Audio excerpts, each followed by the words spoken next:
बिस्मिल्लाहिर्रहमानिर्रहीम। अस्सलाम वालेकुम। आज 30 दिसंबर बरोज़ हफ्ता हम बात करेंगे दो अहम इशूज़ के हवाले से। पाकिस्तान तहरीक इंसाफ के 54 उम्मीदवारों ने रात गए दरख्वास्त दायर की है और मामला बहुत बड़े पैमाने पर शुरू हो गया है और पाकिस्तान तहरीक इंसाफ इस सारे मामले पर हाई कोर्ट, सुप्रीम कोर्ट और इलेक्शन कमीशन से रुजू कर रही है। उसकी तफसील मैं आपके साथ शेयर करूँगा। साथ हम बात करेंगे पाकिस्तान तहरीक इंसाफ के जो फ़ैसला था इलेक्शन कमीशन के ख़िलाफ़ बल्ले के निशान की बहाली का, उस पर जो इंट्रा कोर्ट अपील दायर की गई है इलेक्शन कमीशन ऑफ पाकिस्तान की जानिब से पेशावर हाई कोर्ट में, जो मैं समझता हूँ कि दायर होते ही खारिज हो चुकी है। उसकी कोई कानूनी और आइनी हैसियत नहीं है, वो सिर्फ वक्त गुजारने के लिए था। लेकिन उससे पहले मैं आपको बताता चलूँ कि लाहौर हाई कोर्ट में आज समाअत हुई थी और लाहौर हाई कोर्ट में पाकिस्तान तहरीक इंसाफ की जो ख़वातीन हैं, आलिया हमज़ा और बाकी जो ख़वातीन, उन्होंने दरख्वास्त दायर की थी कि मखसूस नशिस्तों पर का जो लिस्ट है वो जारी नहीं की जा रही। तरजीह लिस्ट जारी करनी थी इलेक्शन कमीशन ने, बाकी सियासी जमातों की जारी कर दी, लेकिन पाकिस्तान तहरीक इंसाफ की बल्ले के निशान के ख़त्म होने के बाद रोक ली गई थी। अब दरख्वास्त ये दायर की गई थी कि पेशावर हाई कोर्ट का जब फैसला आ गया तो उसके बावजूद जो तरजीह लिस्ट है मखसूस नशिस्तों की वो जारी नहीं की जा रही, उस पर हुक्म दिया जाए। कल से आज के लिए अदालत ने समाअत जो मुलतवी की थी, आज लाहौर हाई कोर्ट में समाअत हुई है। इलेक्शन कमीशन के वकला ने कहा कि अब चूँकि 13 जनवरी तक कागज़ात और जो कागज़ात नामजदगी है मखसूस नशिस्तों पर वो जमा करवाने के लिए और जाँच पड़ताल का वक्त 13 जनवरी तक बढ़ा दिया गया है, तो अभी बहुत वक्त है। तो हम जो इसमें तफसीली जवाब जमा करवाना चाहते हैं तो हमें मौका दिया जाए। तो अदालत ने, लाहौर हाई कोर्ट ने 3 जनवरी तक दरख्वास्त को मुलतवी कर दिया है और 3 जनवरी को लाहौर हाई कोर्ट इसके ऊपर समाअत करेगी। और तब तक चूँकि अब इलेक्शन कमीशन ऑफ पाकिस्तान की जानिब से इंटर कोर्ट अपील दायर की गई है, जिसके ऊपर आखिर में हम बात करेंगे।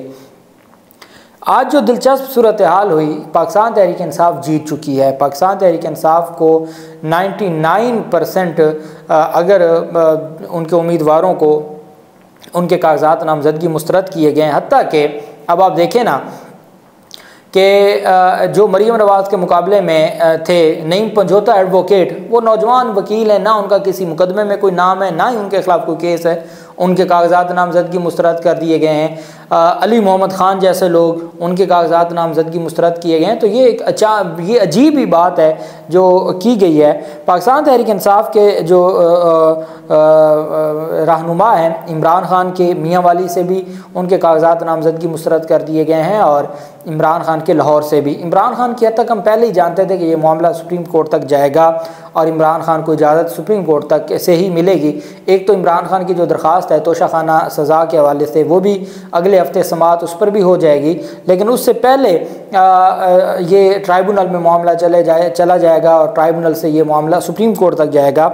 इमरान ख़ान के जो एतराज़ात जमा करवाए गए थे NA 122 से, उसका जो फ़ैसला जारी किया गया 8 सफ़ात पर मुश्तमिल फ़ैसले में कहा गया कि उम्मीदवार के तायद कुनिंदा का ताल्लुक़ हल्का से नहीं है।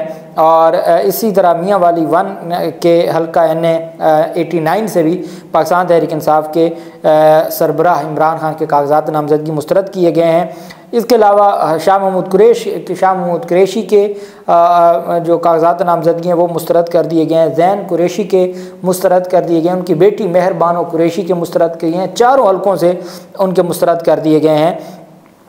शाह महमूद कुरैशी के कागजात पर बयान हल्फी और दस्तखत की जालसाजी की गई, जबकि वो रेवेन्यू डिपार्टमेंट के 91,000 रुपये के डिफ़ाल्टर हैं।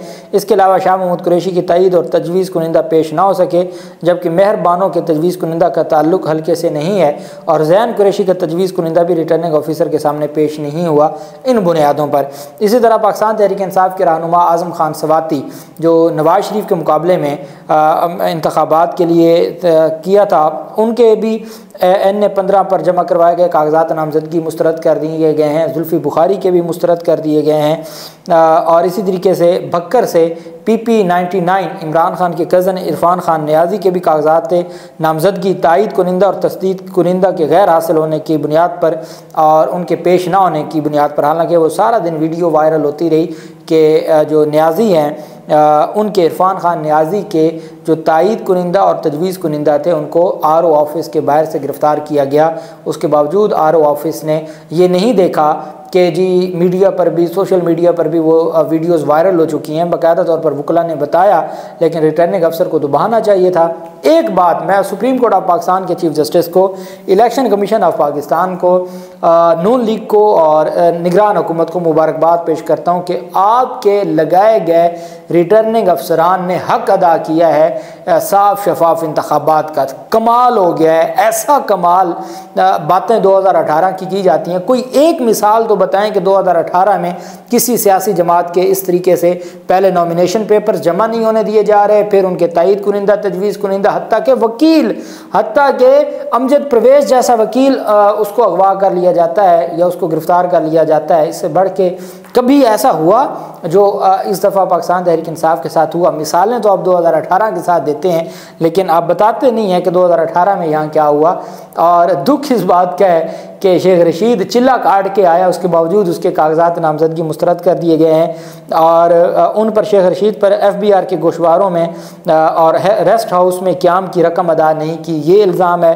और इस तरह जो उनके भतीजे हैं राशिद शफीक, उनके कागजात नामजदगी मुस्तरद कर दिए गए हैं। इसी तरीके से पाकिस्तान तहरीक इंसाफ के जो बाकी रहनुमा हैं उनके भी कागजात जो हैं वो नामजदगी मुस्तरद कर दिए गए हैं। पाकिस्तान तहरीक इंसाफ के हमाद अज़हर के कागजात नामजदगी मुस्तरद किए गए हैं, यास्मीन राशिद के मुस्तरद कर दिए गए हैं, जमील असगर भट्टी के मुस्तरद किए गए हैं। और पाकिस्तान तहरीक इंसाफ के जो रहनुमा हैं लतीफ़ खान खोसा, उनके कागजात नामजदगी मंजूर कर लिए गए हैं। सलमान अकरम राजा साहब के कागजात नामजदगी मंजूर कर लिए गए हैं। बैरिस्टर गौहर अली ख़ान के कागजात नामजदगी मंजूर कर लिए गए हैं। इस्लामाबाद के तो जो हलके हैं वहाँ अभी तक उन्होंने दरवाज़े बंद किए हुए हैं और इस वक्त जब मैं आपसे बात कर रहा हूँ तो उनकी जानिब से किसी के भी कागजात नामजदगी जमा नहीं करवाए गए और उनके अभी तक कागजात नामजदगी कागजात नामजदगी की मंजूरी के हवाले से कोई लिस्ट जारी नहीं की गई इस्लामाबाद की जानिब से। अब वहाँ क्या करना चाहते हैं इसकी भी कोई समझ नहीं आ रही, क्योंकि फिर हम जानते हैं कि पाकिस्तान तहरीक इंसाफ के जो मौजूदा चेयरमैन हैं, फिर शुएब शाहीन हैं, बाकी लोग हैं, उनके जो वहाँ से उन्होंने इंतखाबात लड़ना है। तो देखना यह है कि ये सारे मामलात किस तरफ जाते हैं और पाकिस्तान तहरीक इंसाफ के लोगों के जो कागजात नामजदगी हैं उनको जिस तरीके से मुस्तरद किया जा रहा है। सनम जावेद, उनकी रिहाई होनी थी और सनम जावेद की रिहाई ना हो सकी। 3 MPO के तहत उनको गिरफ़्तार किया गया था और वो जब 26 दिन के बाद वापस ले लिया गया तो उसके बावजूद उनको रिहा नहीं किया गया और उनको एक और मुकदमे में मुस्लिम लीग नून का जो ऑफिस है, शहबाज शरीफ का ऑफिस, वहाँ एक जनरेटर जलाने के केस में दहशतगर्दी की दफ़ात लगा के 7 माह और तकरीबन 3 हफ्ते ऊपर हो चुके हैं और आज उनको नामजद करके अदालत में पेश किया गया है। और तौहीन अदालत की दरख्वास्त की थी सनम जावेद ने कि मुझे सिर्फ 2 मुकदमात में नामजद किया गया था और हाई कोर्ट में रिपोर्ट जमा करवाई गई और जब मेरी 2 मुकदमात में ज़मानत हुई तो फिर इन्होंने बकिया मुकदमात में मुझे नामजद करके गिरफ़्तार करना शुरू कर दिया। 5 दिसंबर को लाहौर हाई कोर्ट के अली बाक़ी नजफ़ी साहब ने फ़ैसला महफूज किया था, आज तक वो फ़ैसला महफूज है और अब 6ठे मुकदमे में गिरफ़्तार किया जा चुका है। आज ही नामजद किया और आज ही उनको अदालत में पेश किया और अदालत ने 2 रोज़ा उनका रिमांड मंजूर किया है। अब ये जो रिमांड का सिलसिला है ये कहाँ तक चलेगा और मामलात कैसे चलेंगे ये अल्लाह जानता है, लेकिन चीज़ें बेहतरी की तरफ नहीं जा रही और चीज़ों की कोई बेहतरी नज़र नहीं आ रही। पाकिस्तान तहरीक इंसाफ के जो मौजूदा सरबराह चेयरमैन हैं बैरिस्टर गौहर अली ख़ान, उनकी जानिब से कहा गया है कि PTI उम्मीदवारों को आरोज़ दफातर में दाखिले से रोका गया। उन्होंने कहा कि आज आम इंतखाबात की जानिब पहला कदम जनरल नशिस्तों के लिए कागजात नामजदगी की जाँच पड़ताल अपने अख्ताम को पहुँची। मुल्क भर में PTI उम्मीदवारों के खिलाफ रियासती मशीनरी का बेदरेग इस्तेमाल ज़ोरों पर रहा। बैरिस्टर गौहर अली ख़ान ने कहा कि उम्मीदवारों की तजवीज़ व हमायत कुनिंदगान या ख़ुद इन उम्मीदवारों को खुलेआम हरासा और तशद्दुद का निशाना बनाया गया। PTI के उम्मीदवारों के आरोज़ के दफातर में दाखिल होने से रोका गया। उनका कहना था कि ये तमाम हटगंडे अख्तियारात के नाजायज़ इस्तेमाल और इंतखाबी अमल में मुदाखलत की बदतरीन मिसाल हैं। ये तमाम हरबे इलेक्शन कमीशन की अपने आइनी फ़राइज़ की अंजामदही में वाज़ेह नाकामी का सबूत हैं। बैरिस्टर गौहर अली ख़ान ने कहा कि हम इन हरबों की शदीद तरीन अल्फाज में मजम्मत करते हैं। PTI टाइगर्स 8 फरवरी तक और इसके बाद भी साबित कदम रहेंगे। पाकिस्तान तहरीक इंसाफ के रहनुमाओं की दरख्वास्तें तैयार हैं और पाकिस्तान तहरीक इंसाफ के रहनुमाओं ने पहले ही हज़ारों अपीलें, हर उम्मीदवार की अपील तैयार की जा चुकी है। रिटर्निंग अफसरान के फ़ैसलों के ख़िलाफ़ जो अपील ट्राइब्यूनल में जाना है, उन्होंने अपनी अपीलें पहले ही तैयार कर रखी हैं और उनको कोई फ़िक्र नहीं है, उनको पता था।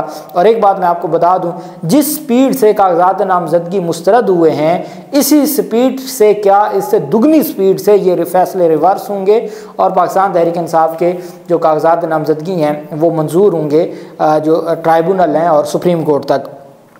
पाकिस्तान तहरीक इंसाफ के इंटर पार्टी इंतखाबात और इंतखाबी निशान के मामले पर इलेक्शन कमीशन ऑफ पाकिस्तान ने पेशावर हाई कोर्ट में नज़रसानी अपील दायर कर दी है। पेशावर हाई कोर्ट में नज़रसानी दरख्वास्त इलेक्शन कमीशन के वकील मोहसन कामरान ने जमा करवाई और उसमें यह इस्तदा की गई है कि जी ये जो फ़ैसला है, इंटरम फ़ैसला, इसको कलअदम करार दिया जाए और जो ये फ़ैसला दिया गया। अब फ़ैसला क्या है कि जी एक सियासी जमात है और ऐन इंतखाबात से पहले आप उनसे उनका जो निशान है वो कैसे छीन सकते हैं, ये बात है। और इस पर इन्होंने इतना ववेला मचाया हुआ है और उस बुनियाद पर ये पहुँचे इलेक्शन कमीशन पहुँचा है। अच्छा, सुप्रीम कोर्ट नहीं गया, इनको पता था सुप्रीम कोर्ट ऑफ पाकिस्तान में इनके साथ जो हशर होगा। अब ये पेशावर हाई कोर्ट गए हैं कि जी डिवीज़न बेंच में जाएंगे। हालांकि ये जो केस है ये पहले ही डिवीज़न बेंच को भेज दिया गया है और अब 9 जनवरी को डिवीज़न बेंच ही सुनेगा।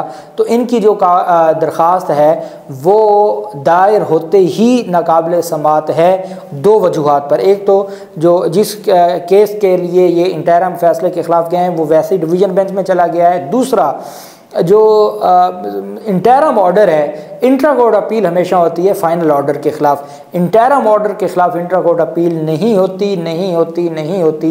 एक ही रेमेडी है कि आप सिंगल बेंच के इंटरम ऑर्डर के ख़िलाफ़ आप सुप्रीम कोर्ट में जाएं, जैसे आमिर फ़ारूक साहब के इंटरम ऑर्डर के ख़िलाफ़ पाकिस्तान तहरीक इंसाफ सुप्रीम कोर्ट जाती थी। इसके अलावा और कोई रेमेडी नहीं है। ये दरख्वास्त एक फार्मेलिटी है और इसकी कोई कानूनी हैसियत नहीं है। और ये मैं बतौर कानून का तालिब इल्म आज आपसे कह रहा हूँ। मैंने आपको कहा था कि जिस दिन पहली तारीख होगी, पहली तारीख पर इलेक्शन कमीशन का इंतखाबी निशान बल्ला वापस लेने का फैसला मुअत्तल हो जाएगा और वैसा ही हुआ। अब अगली बात मैं आपको कह रहा हूं कि जैसे ही अगर ये इनकी दरख्वास्त पर समात होती है डिवीज़न बेंच में, तो वो पहली तारीख पर इनकी दरख्वास्त खारिज हो जाएगी चूँकि वो नाकाबिल समात है। दूसरी जानिब पाकिस्तान तहरीक इंसाफ की जानिब से 14 रहनुमाओं और उम्मीदवारों ने इलेक्शन कमीशन ऑफ पाकिस्तान में दरख्वास्त दायर कर दी है अपने कागजात नामजदगी मुस्तरद होने की।